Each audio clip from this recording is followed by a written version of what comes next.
Hello guys! Good evening! Welcome back ulit dito sa ating YouTube channel, The Home Biz Edit. Once again, ako nga pala si Josh. For today's video, pag-uusapan natin yung mga maling katuruan o yung mga maling content na nadadigest natin.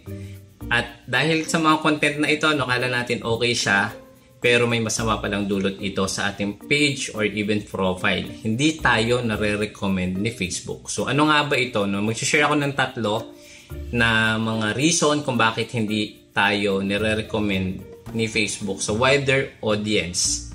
Okay? So, number one, mostly ito yung nakita ko dati pa way back 2023, nauso po ito, star in exchange for share views or like or reactions. So, guys, alam ko po, isa din kayo talagang gusto talaga magkaroon ng followers or magkaroon talaga ng malaking followers or talagang makilala dito sa social media, sa Reels.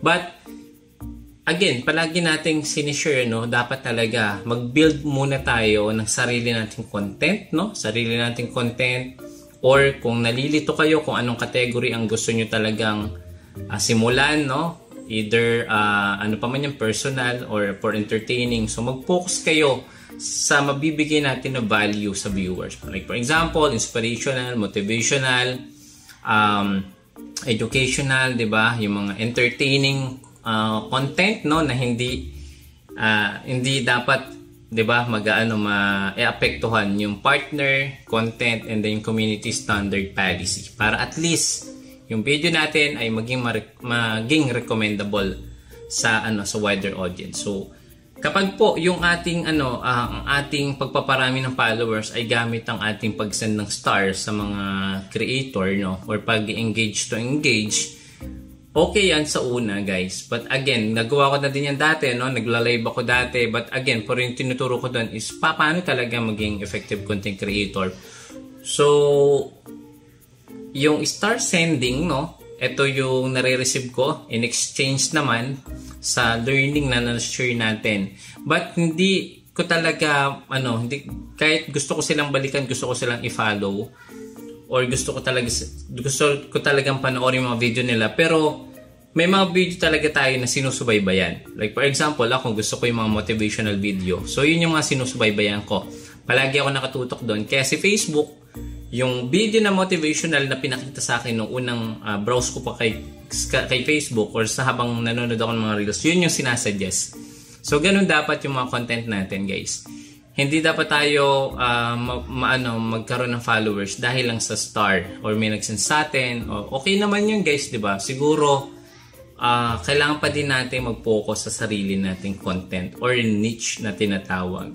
Okay? So, kung nagugustuhan mo naman yung mga video ng mga content creator, it's up to you. Kung gusto mo mag-send ng stars, kung hindi naman talaga ang hinahabol mo is monetization, gusto mo lang talaga mag-share ng blessing, in a way na magsasend ka ng stars sa mga favorite content creator mo, so pwede mo siyang gawin. But kung ikaw magsasend ka ng star dahil lang gusto mong magkaroon ng followers or gusto mong kumita along the way, so parang mahihirapan po kayo ng konti lang. Siguro eventually marirealize nyo, ito pa rin dapat kong gawin. So yun, so dapat mag-focus po tayo sa sarili nating content, or wag tayo mag-focus sa pag-send ng star in exchange of engagement, 'di ba? So fake engagement yon. So number 2, yan naman po yung fake engagement o yung follow to follow. Yun nga din po yung sinasabi ko sa inyo, guys, So, si algorithm or si Meta, ito yung technology na ginagamit nila para ma-detect yung mga fake engagement. So, paano nga ba nalalaman ng fake engagement? Like, for example, meron tayong ginagawang live, for a cause or kung ano man yan, na merong may mga raffles, may cash, yan. So, bumababa po yung ating engagement dahil po dyan. Lalo-lalo na kung nakikita ng algorithm ni Facebook na merong involved na cash or may mga raffle of prizes, na nakikita in exchange sa mas maraming followers or shares or reactions or comment na magkakamuka, na hindi related sa video or tinatakal nyo sa live. So, isa na din yan. Not organic siya, kumbaga. So, I suggest kung kayo ay gagawa ng content, dapat talaga organic. Organic siya na nasi-share, organic na may nakukuha tayong comments or even reactions. So, yun yung options natin. Isa pa, yung yung pag-iiwan ng bakas, 'di ba? So, like for example, may nag-comment sa post ko, Sir Jose, nag-iwan ako ng bakas. So, yun din po yung follow to follow. Iniba lang, no? Pero alam niyo naman hindi lang naman si Facebook is nasa US. Meron din sila mga IT, no, na nag-i-input ng mga pinifilter yung mga comment, yung mga related na yan, para at least yung machine, ini-input nila sa machine, kapag na-detect ng machine yan, ito palang pag-iiwan ng bakas, isa din itong paraan para magkaroon ng peak engagement. So yan palang binablock na kagad ng algorithm. Mapapansin natin, 'di ba?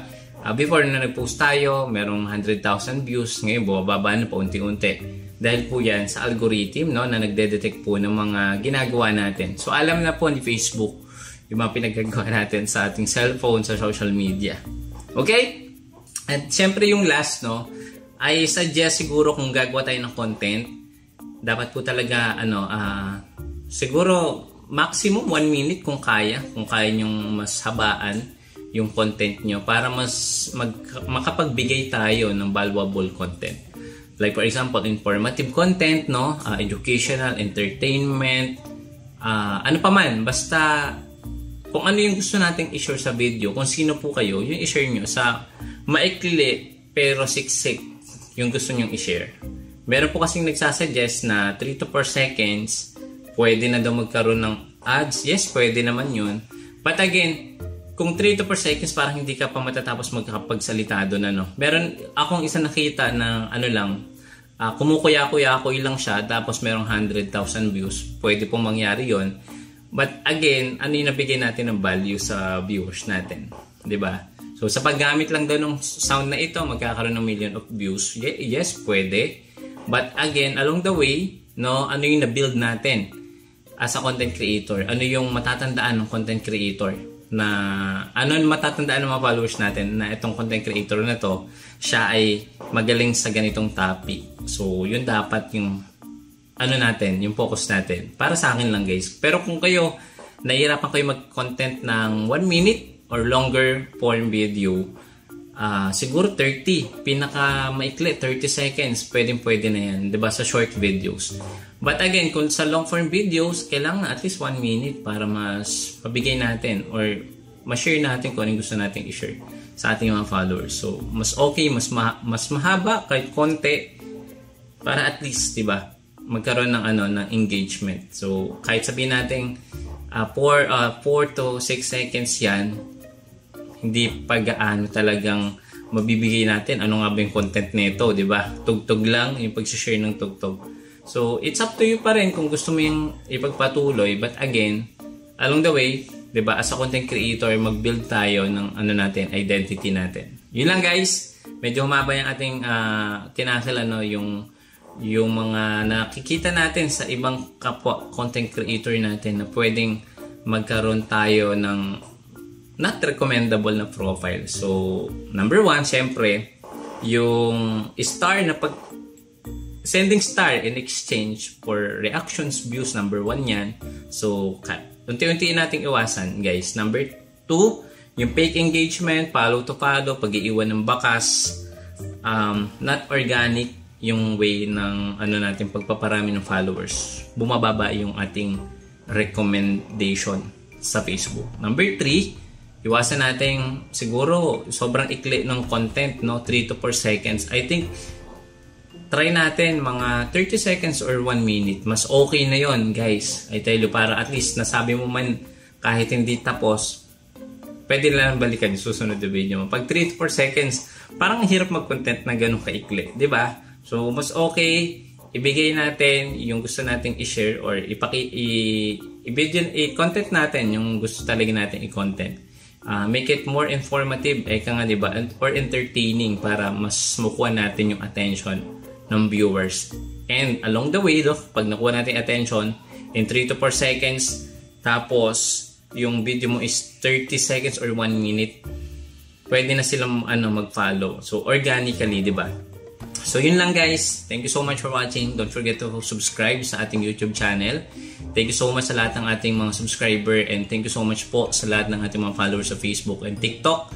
Meron na tayong 400 plus thousand followers sa Facebook, and sa TikTok naman meron tayong 50,000 followers, and sa YouTube naman meron tayong 100,000 followers naman. Maraming salamat po. Don't forget sa ating mga social media account. Don't forget to follow and subscribe. Maraming salamat. See you again sa next video. Bye-bye.